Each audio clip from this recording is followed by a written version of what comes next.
Togo Info, le Togo à votre portée. Récurrente de la Cour constitutionnelle.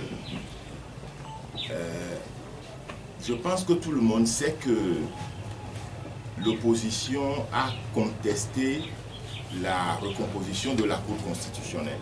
Beaucoup ont même dit que la Constitution dit que la Cour constitutionnelle a 9 membres.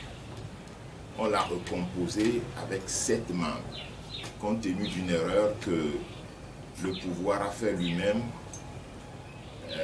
dans la réforme constitutionnelle qui a été faite et qui concernait aussi la recomposition de la Cour constitutionnelle. Donc, nous avons dit au niveau de l'opposition que la Cour n'est pas constituée et que nous ne faisons pas confiance à cette Cour-là, puisque d'ailleurs la recomposition a ramené des gens qui sont soit du Parti Unir ou qui sont des affidés du Parti Unir.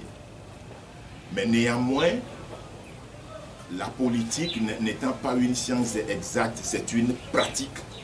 Nous avons voulu quand même déposer notre recours auprès de cette Cour pour le principe, parce que nous n'avons pas accepté la façon dont les élections se sont passées, beaucoup plus dans la partie septentrionale. Donc nous avons pensé que pour le principe, il fallait déposer un recours. Et pour l'histoire, parce qu'il y a une histoire qui se construit à la fois pour nous et pour les générations qui vont venir. Mais c'était sans grande conviction que la Cour constitutionnelle allait retourner les résultats communiqués par la CENI. Pour nous, il n'était pas question d'attendre que la Cour constitutionnelle n'entérine pas les résultats de la CENI. Nous savons que c'est ce qui allait être fait. Mais nous avons voulu quand même déposer nos recours. Maintenant que Abdou Assouma est balayé d'un revers de main, rejeté en disant qu'il n'y a pas eu suffisamment de preuves, etc., nous disposons de chiffres, parce que nous avons des procès-verbaux, nous disposons de chiffres. La deuxième chose, c'est que normalement, cette élection, personne ne peut affirmer que c'est le candidat du RPT Unir qui l'a gagné. Ça, tout le monde le sait.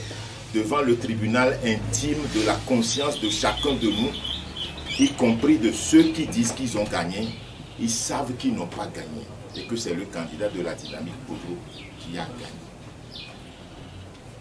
Normalement, tous ceux qui ont voté pour M. Adeyo Mekodjo doivent défendre leur victoire. Et aujourd'hui, nous les appelons à défendre cette victoire-là, à défendre leur vote. Parce que nous n'allons pas lâcher en disant que la Cour constitutionnelle a entériné les résultats et que la loi nous fait obligation de nous taire. On nous fait des menaces d'arrestation. Nous balayons toutes ces menaces-là d'un revers de main. Nous appelons les populations à défendre leur vote. Comment? À défendre leur victoire. Comment? Ben, c'est un appel que nous lançons. Et nous-mêmes, nous sommes au devant de cet appel-là. Nous savons que si nous nous mobilisons aujourd'hui, l'armée est là pour nous disperser. Tout ce que nous allons faire, nous n'aurons pas la possibilité de le faire. Si nous avons constamment peur de cette armée, nous n'arriverons à rien changer dans ce pays. Nous qui sommes au devant de cette crise-là, nous n'avons pas peur de l'armée. Nous n'avons peur ni de la prison, ni de la répression. Nous mènerons cette contestation et c'est pour cela que nous disons aux populations de défendre leur victoire et nous serons devant elles pour défendre la vérité de Dieu. Absolument. Ok, je crois qu'on va arriver à la fin.